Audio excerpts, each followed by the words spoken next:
Olá, está no ar o TV Câmara Entrevista. No programa de hoje, o nosso assunto será a estiagem que há meses tem atingido o Rio Grande do Sul.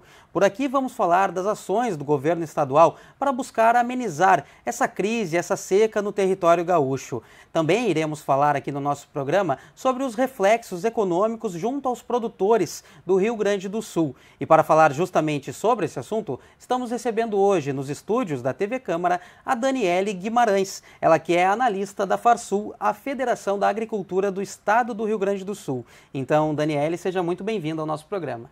Eu que agradeço pelo convite de estar aqui falando dessa pauta que é tão importante, tão urgente da gente debater, que não é uma novidade, né? A gente já sabe que safra sim, safra não, a gente enfrenta uma estiagem, uma questão climática, então é muito importante a gente sempre trazer esse assunto para a pauta. Com certeza é uma questão bastante cara e urgente a todo o estado. Nós aqui que frequentamos mais a região metropolitana e da capital, nós já sentimos o efeito do calor nas nossas vidas, mas nada perto e comparado a quem depende dos efeitos da chuva, enfim, no interior do nosso estado, no setor do agro. Eu lhe pergunto então, como a Farsul tem auxiliado os produtores no interior do Rio Grande do Sul?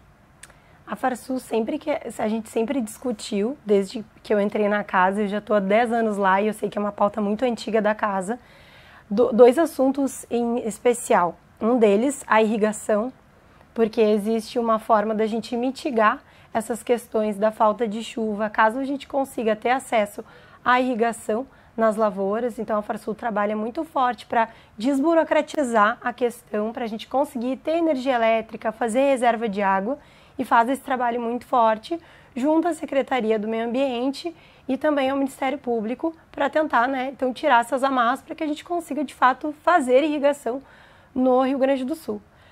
Só para se ter uma ideia, a gente fez um levantamento olhando o crédito rural, quanto do que tiram de dinheiro do crédito rural, quanto que os produtores investem em irrigação. É cerca de 4% de investimento destinado à irrigação. Então é muito pouco ainda e é uma medida, né, é um investimento, uma infraestrutura que pode mitigar essas perdas. E outro papel que a Farsul também atua sempre é junto às instituições financeiras para tentar prorrogar os custeios e os dinheiros tomados para investimento. Então todo aquele produtor que tomou crédito para se financiar, para financiar a lavoura, a Farsul tenta junto às instituições financeiras negociar uma prorrogação para que o produtor consiga organizar o seu fluxo de caixa e consiga ter mais tempo para pagar aí essa dívida. E Daniele, sobre essa questão da desburocratização desse processo de irrigação, isso tem relação com as legislações ambientais junto ao Ministério Público, governo estadual? Como funciona esse processo de desburocratizar e ajudar a acelerar a irrigação no estado? Tem a questão burocrática legal e tem a questão de infraestrutura também, porque não basta a gente conseguir fazer reserva de água, também tem que conseguir em alguns lugares chegar a energia elétrica e ter infraestrutura no campo. Então tem a questão legal e tem a questão de infraestrutura também. E tu nos falaste que cerca de 4% apenas são investidos em irrigação. Qual seria um número ideal? Isso, claro, esse exemplo que eu te trouxe é o investimento privado, de dinheiro retirado no crédito rural, né, junto às instituições financeiras, bancos privados, para destinar a esse objetivo que é a irrigação. Isso mostra que também a gente tem uma questão cultural, né, também, além das barreiras que o produtor já encontra, também não tem tanto interesse em buscar essa solução, ou enfim, talvez essas barreiras inviabilizem também. Então a gente visualizou um percentual muito baixo. Mas mesmo sendo um percentual muito baixo, de quase 4%, isso é um dado de 2021. Em 2020 foi menor ainda, foi de 2%. Então eu acredito que não tenha um valor ideal, né? Até porque o preço para fazer esses investimentos ele muda a cada ano. Eu acredito que o ideal seria que a gente conseguisse ter uma certa segurança, né? E como a gente faz isso quando a gente tem uma indústria a céu aberto? Tu depende do clima para qualquer coisa e tudo afeta a tua produtividade. Tu pode fazer um seguro, que também ele não vai cobrir toda a tua lavoura, né? Então tu vai fazer um seguro que vai assegurar uma parte já de alguns sinistros que podem ocorrer e também, junto com isso, fazer investimentos que possam te permitir que tu não passe por essas situações e um deles seria, então, a irrigação. E quanto às linhas de financiamento, a Farsul tem conseguido ajudar os produtores a conseguirem menores taxas e ampliação de linhas de crédito e menores taxas de juros, enfim, para auxiliar no maior prazo de pagamento também? Isso, na verdade, a questão das linhas de crédito especiais, ela é definida no plano, que é definido o plano agrícola, né, que é definido pelo governo federal. Então, o governo federal passa para as instituições que fazem parte do crédito rural todas essas linhas especiais, e daí cada produtor vai se adequando ali na sua linha de crédito, seja para comprar máquinas ou para investir em irrigação, seja para fazer custeio, né, comprar insumos agrícolas. Cada um desses destinos, eles estão lá qualificados dentro do crédito rural, e para cada tipo de produtor também. Os produtores menores têm um pouco mais de subsídio na taxa de juros, e os produtores maiores aí as taxas de juros variam, sendo que alguns anos, inclusive, infelizmente, a gente teve taxa Selic no mercado mais acessível do que de fato a gente viu no plano. E Daniele, tu falaste também no seguro agrícola, né? Falando um pouco mais sobre isso, como ele funciona e também se é sempre viável o pagamento desse seguro pelo produtor, ou existe talvez uma produção mínima para tornar ele viável, que o produtor pague ele, que vale a pena? Existe isso? Não sei te responder sobre o seguro. O seguro agrícola ele vai atingir uma categoria específica dos produtores? Geralmente o seguro agrícola ele é mais comum nos produtores que correm mais riscos, né? Então o seguro ele é mais viável para quem corre mais riscos. Os pequenos produtores, geralmente, eles ficam mais abertos ao risco porque é caro, não é barato tu conseguir ter o seguro da tua lavoura, da tua produção, né? Então, por exemplo, o produtor que é grande, que é aquele que é um pouco maior, que produz o grão, que é o produtor que fica mais no interior, esse geralmente tem seguro, mas não necessariamente significa que não é pesado para ele no custo de produção. Porque o custo de produção, ele, por mais que ele tenha fechado o ano de 2022 em queda, a gente teve uma deflação do custo de produção, o levantamento que a gente faz lá na Farsul, ainda assim, se tu pegar no acumulado nos últimos 24 meses, é uma alta de 38%. Então, quer dizer, é uma deflação em cima de um ano recorde que foi 21 de custos extremamente elevados. Então, a gente está falando de mais um custo dentro ali de uma pauta de gastos que o produtor tem, que é super elevado. Então, mesmo para o produtor que é maior e que precisa disso para ter essa segurança, ainda assim sempre pesa. O menor acaba ficando um pouco mais vulnerável, e daí vai depender, porque a gente tem vários tipos de produtores, né? O pequeno produtor também é muito amplo, mas, por exemplo, aqui na região metropolitana, se a gente for olhar a região metropolitana de Porto Alegre, a gente observa que tem muito mais produtores de frutas, legumes e verduras. Esses são os que ficam mais vulneráveis às questões climáticas. Por quê? Porque são produtos que são mais afetados mais facilmente à falta de chuva. Um produtor de tomate, um produtor de alface, ele perde um percentual muito maior da produção dele em caso de questão climática, de falta de chuva, de tempo seco. E é justamente isso que o cidadão porto-alegrense sente mais no bolso, na hora que tu vai no mercado, na hora que tu vai na feira. Esse é o que tu vai mais sentir, porque tem uma volatilidade maior nesses produtos, justamente por eles serem um pouco mais sensíveis e também serem um pouco mais expostos a essa situação. Embora, então, essa deflação no último período, no balanço dos últimos anos, ainda há um prejuízo por parte dos produtores. Na verdade, quando a gente faz essa análise de custo, a gente olha como se fosse uma propriedade típica. A gente faz um levantamento em todo o estado, em algumas praças do estado, e olha o que seria uma propriedade típica, com tamanho típico, com gastos típicos. Então é muito difícil tu falar, no geral, se teve lucro ou prejuízo, até porque cada produto tem a sua variação de preço, tem o seu grupo de insumos que tu vai usar, então é muito difícil de falar no geral. Mas se a gente pudesse fazer uma análise geral em relação a esse indicador, eu te trago um outro indicador que é o índice de preços recebidos. Então, para fazer um contraponto, né, olhando como se fosse um lado custo e um lado entrada do fluxo de caixa, esse teve uma inflação de mais de 10%. Então, no ano de 22, se tu olhar, o custo teve uma queda e os preços tiveram uma alta. Mas ainda assim, a gente tem que lembrar por que esses preços tiveram uma alta em 22. Porque a gente teve também uma estiagem. Então, a gente teve uma produção menor. E não adianta tu ter preço e não ter receita, porque não ter produto, porque daí tua receita não vai ser maior.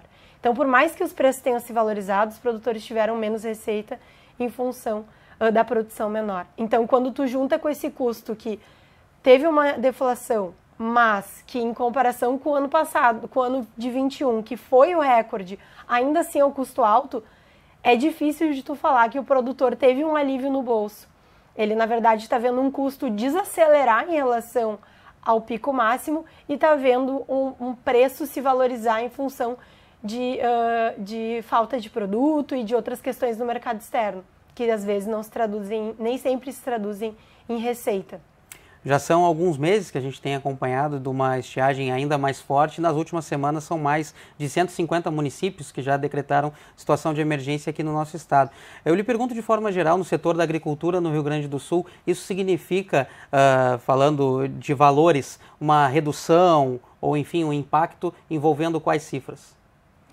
A gente ainda não tem o tamanho do impacto em valores, porque ele ainda não acabou de acontecer. Né? Então, a gente sempre evita falar o tamanho do estrago que uma estiagem pode fazer antes dela, de fato, fechar o ciclo da safra de verão, porque a gente corre no erro de poder estar subestimando esse impacto.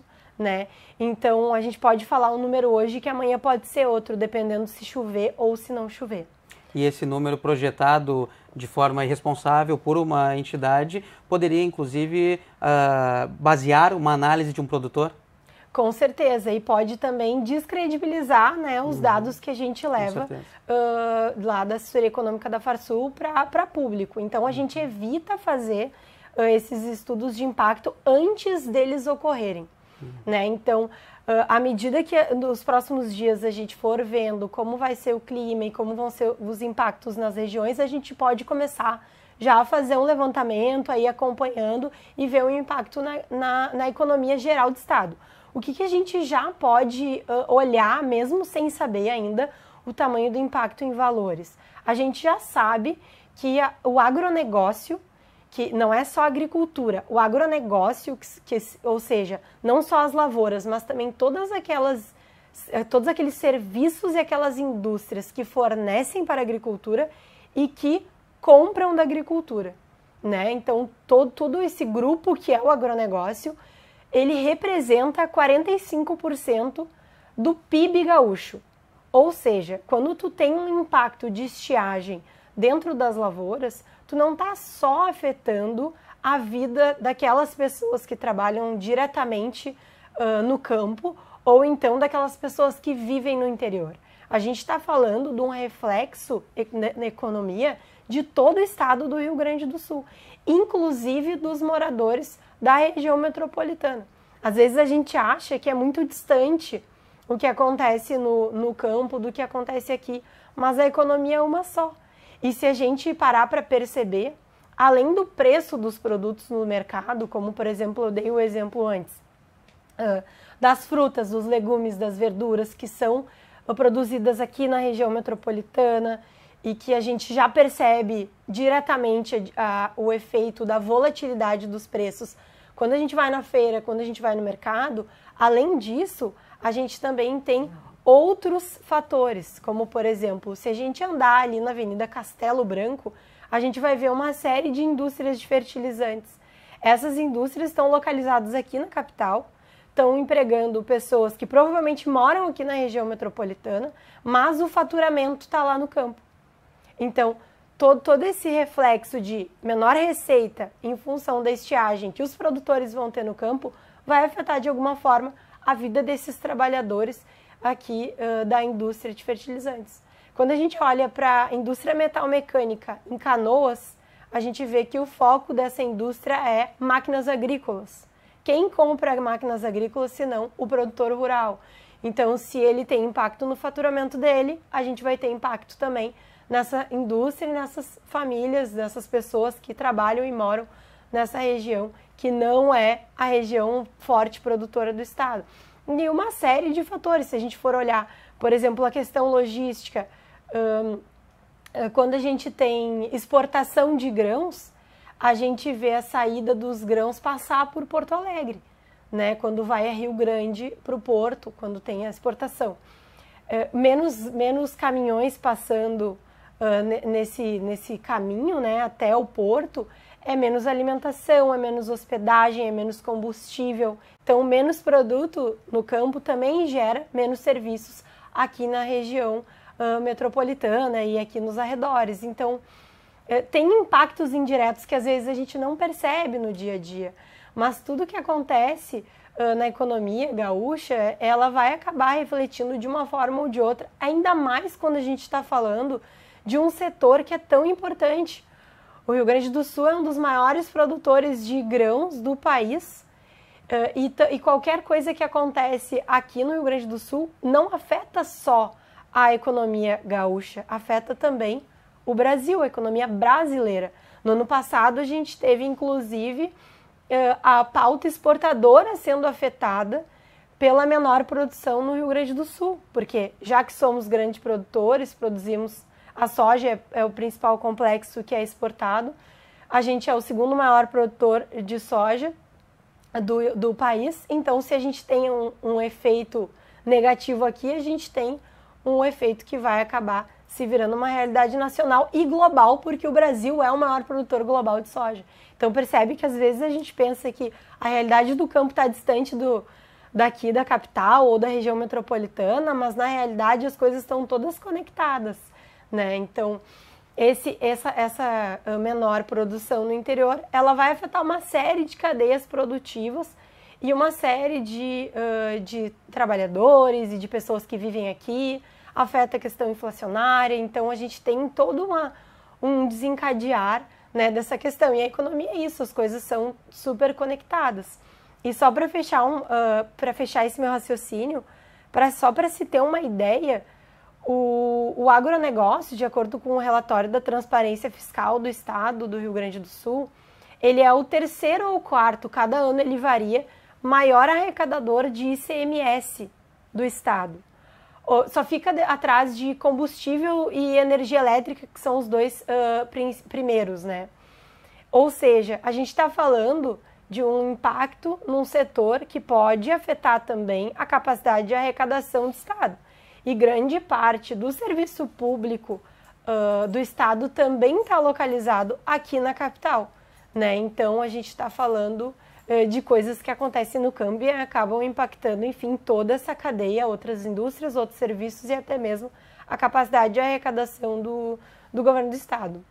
Bom, a gente consegue entender que o agro é parte de uma grande engrenagem econômica, principalmente aqui no nosso estado, porque, como você bem disse antes, são cerca de 45% do número total do PIB aqui no Rio Grande do Sul. Então, em cima disso, imagino que o governo estadual esteja sempre alerta a estas questões. E lhe pergunto, então, baseado nas ações que o governo tenta colocar em prática, mas por enquanto está apenas projetando e discutir num grande grupo de trabalho ações que possam mitigar os efeitos da estiagem aqui no Rio Grande do Sul. Entre as ações está previsto também a distribuição de valores para pequenos produtores, isenções fiscais também. Como é que tu enxerga esse cenário do trabalho do governo estadual, do poder público para auxiliar o setor do agro nesse momento de estiagem?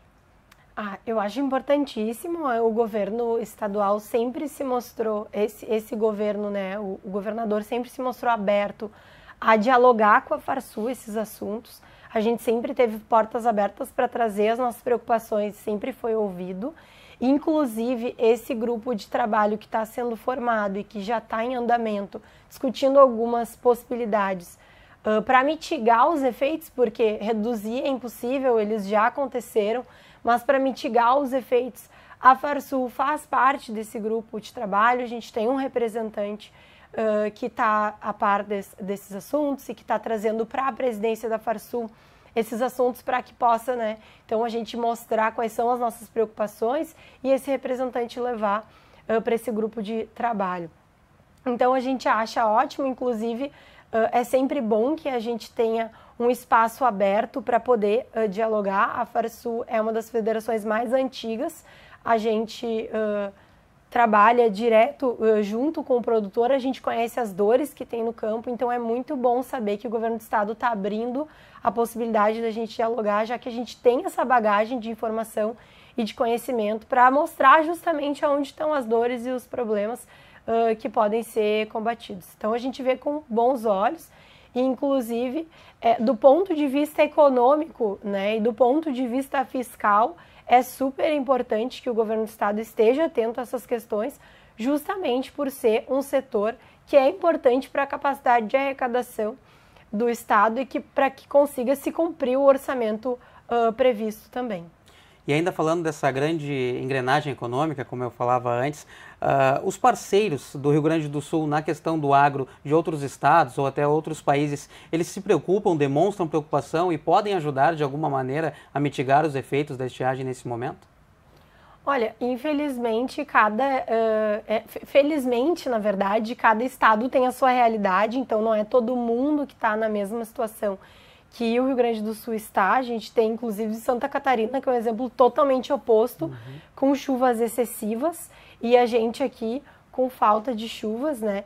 Então, cada estado tem a sua realidade, não tem muito o que um estado fazer pelo outro nessa situação. O que a gente pode fazer é a gente fazer por nós mesmos, tentar batalhar e continuar discutindo essas questões para que a gente consiga fazer o recolhimento de água e consiga reservar água e consiga fazer irrigação, para que esses problemas não sejam mais tão avassaladores, porque vai acontecer. Uma coisa a gente sabe, a gente sempre fala para os produtores e a gente, como assessoria econômica, eu e meus colegas, a gente fala abertamente sobre isso. Algum ano vai acontecer uma estiagem, a gente teve o azar de acontecer 3 seguidas, mas antes disso a gente tem que lembrar que desde a última, que tinha sido 2012, não acontecia nenhuma estiagem. Então a gente só tem uma certeza, em algum momento vai acontecer, a gente tem que estar preparado, seja desburocratizando e seja preparado financeiramente, né, fazendo investimentos ou então organizando o fluxo de caixa para se preparar para isso. Porque isso também é um outro problema que a gente observa lá na Farsul, e olhando assim os produtores e os empreendedores, né, porque são empresários rurais, né, a gente tem que ter um fluxo de caixa organizado, porque a gente tem uma certeza de que a estiagem um dia vai vir. Então a gente teve desde a seca de 2012, a gente teve uma menor em 2015, mas anos praticamente bons, né? Todos anos bons. E o que a gente fez durante esse período, né? A gente juntou dinheiro, a gente guardou, a gente fez reserva de segurança, a gente se organizou o fluxo de caixa para aquilo que a gente já sabe que vai vir, que a natureza vai mandar. Então, se houve essa preocupação, se existe esse cuidado para a gente depender menos de capital de terceiros, ou seja, depender menos das instituições financeiras, dos bancos, para que a gente não tenha que depois voltar a falar mais uma vez de prorrogação de custeio, né? Claro que é o papel da Farsul falar desses assuntos, mas quanto menos o produtor tiver com o dinheiro dele vindo, o custeio dele principalmente vindo de capital de terceiros, menos vulnerável ele vai ficar a essas situações. Então, se nos anos bons a gente se organizar financeiramente para aquilo que a gente já sabe que vai vir, é também uma tranquilidade a mais que a gente pode trazer. Daniele, deixando de lado um pouco os termos econômicos, quando tu fala em fluxo de caixa, é mesmo uma reserva financeira, um seguro de valores próprio que o produtor pode reservar para ter quando o problema chegar, isso? Isso, quando eu falo fluxo de caixa, é quando a gente organiza todas as entradas e saídas que o nosso negócio tem. Então, tu sabe que tu vai ter um monte de saída de caixa quando tu estiver se preparando para fazer a tua lavoura, tu vai comprar insumos, tu vai gastar com manutenção de máquinas, tu vai gastar com mão de obra, tudo para fazer o plantio. Então, tu vai ter um desembolso muito grande e só lá no final da safra tu vai ter a entrada de dinheiro. Então, esse é o fluxo. Tem uma saída no começo da safra para ter a entrada do teu faturamento só lá no final. Então, é claro que é necessário fazer um financiamento para que tu consiga fazer a atividade. Mas se no final desse ano tu conseguiu ter algum resultado positivo, conseguiu remunerar tudo que tu precisa remunerar depois da atividade, conseguiu juntar um dinheiro para fazer uma reserva, é bom porque para o próximo ano tu já está mais preparado caso aconteça alguma situação de sinistro, de estiagem, alguma questão climática, ou caso tu queira destinar a menor parte da tua compra de insumos, destinar mais parte do teu dinheiro próprio e menos do capital de terceiros, que seria o crédito que tu pega no banco. Então, se alavancar menos. Se tu tiver essa... Se tu, e quando eu falo tu, eu falo as pessoas em geral, se os produtores e se os empresários tiverem mais esse cuidado com o fluxo de caixa, em especial esses que estão vulneráveis às questões climáticas, é possível se proteger um pouco mais. É claro que a gente está falando de 3 anos seguidos de estiagem, a gente está falando de, nesse período, custo recorde, então custo de produção recorde, né? Insumos em altas, recorde, a gente faz levantamentos há anos e a gente nunca tinha visto os insumos tão elevados. A gente está falando de uma situação difícil, é claro que não é simplesmente uma gestão que vai organizar, mas uma gestão ajuda muito. Então, organizar esse fluxo de entradas e saídas para que a gente consiga mitigar essa dependência depois, tanto dos bancos quanto das negociações, né, que contam com a boa vontade dos bancos de fazer as renegociações. Perfeito, essa orientação econômica, essa assessoria econômica que presta a Farsul, nunca é demais que a gente fale nela, é também por isso que a gente está realizando esse programa, para que os produtores tenham acesso a essa informação nesse momento de estiagem que assola o Rio Grande do Sul. E antes da gente finalizar o nosso programa, eu queria perguntar mais uma questão envolvendo o processo de irrigação. Para além disso, existem outras ações que o próprio produtor possa fazer de maneira em menor escala na sua própria propriedade para mitigar os efeitos da estiagem, pelo menos por um breve período ou não? Existe uma orientação quanto a isso da Farsul? Olha, que orientações agronômicas eu não saberia dizer.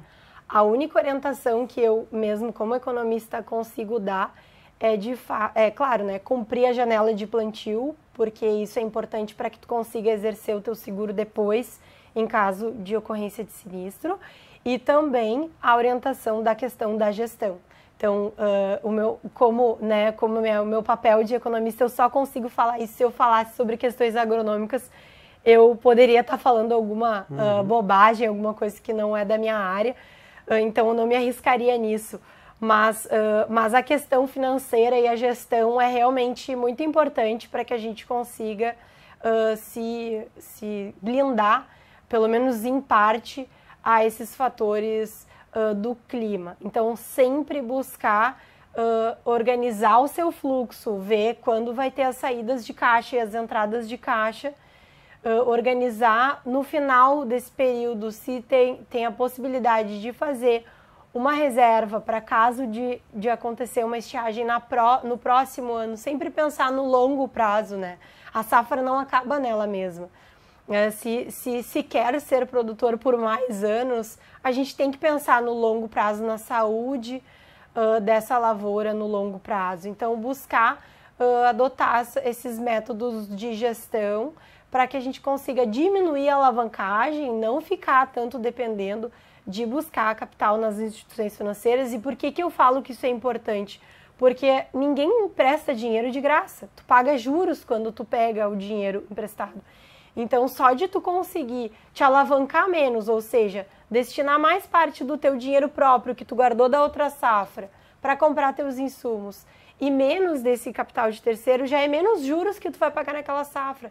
Então, no final daquele período, já é outra situação que tu consegue te encontrar. Claro, caso tu tenha uma boa safra, né? Tu consegue já ter uma gestão de capital melhor, uma gestão do teu fluxo melhor e colocar em mente que, infelizmente, a gente tem esses fatores climáticos como agravantes da atividade. Não basta tu ter a melhor tecnologia, porque a gente sabe que o produtor do Rio Grande do Sul tem a melhor tecnologia, tem as melhores máquinas, tem o melhor conhecimento, né, que pode ter agronômico através, seja da Farsul, seja da Emater, tem tem todo o investimento em sementes, então toda a qualidade que uma lavoura pode ter, o produtor do Rio Grande do Sul está preparado para isso, né? Se a gente comparar as lavouras no exterior, a gente sempre pensa que lá fora tudo é muito mais moderno, aqui as coisas são no mesmo nível. A gente tem muito capital investido para fazer uma lavoura andar. Então, tudo que o produtor pode fazer, ele já está fazendo em termos de conhecimento. Claro que um produtor talvez mais informado que o outro, mas para isso existe a Emater, existe Farsul para dar os cursos, existe o Senar para ensinar as práticas agronômicas. Mas em questão de fazer o que pode dentro da porteira, eu tenho certeza que todo produtor faz o melhor que pode com a informação que tem.